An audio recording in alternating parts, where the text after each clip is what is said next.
Okay, this is part two. What does my documents have to do with you? That brings me back to reflect or to think that when my mom was, she was like, my mom talks in parables, right? She talks in circles. So you have to listen keenly to find out what she's saying, right? Because she was blind.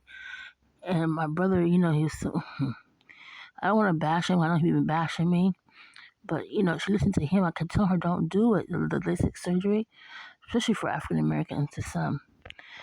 But she didn't want to pursue the issue. After the man did her eyes, he died. The doctor. Very long story. So my mom said, Fatima, you crazy. He started laughing. And she kept saying it over and over. I didn't really think nothing about it. I was quiet on the phone. I'm like, what's she saying? But she was saying that they took my medical records.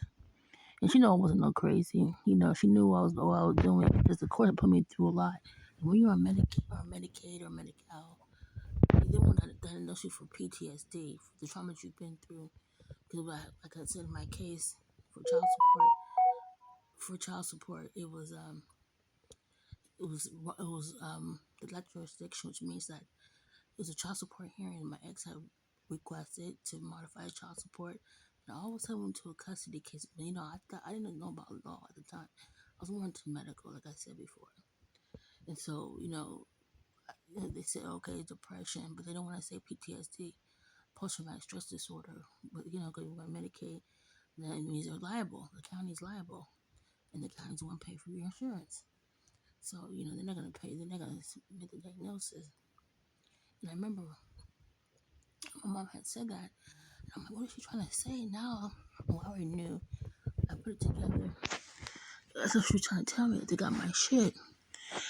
And then I remember how my mom had said, she said, Fatima, how tall are you? I said, I'm about 5'5". She said, no, she said, I'm 5'5". I think you're about 5'4". And then she was like, she kept saying over and over, how tall are you again? I said, 5'5". She said, no, I think you're 5'4". And then right as she's blind. So she was telling me that they took my identification. And if I would have known then, with all this harassment and the helicopters and these bogus fire department, that they were about to take my mom out, I would have told her ahead of time. I was going to tell her some things, but I couldn't tell her to over the phone. And I was afraid to leave my apartment because they were always coming to my apartment taking my things. I had a lot of paperwork at my desk, and the maintenance man was like, she had a whole desk, she got a whole office set up in her apartment. These are low lives, and I didn't realize that these were people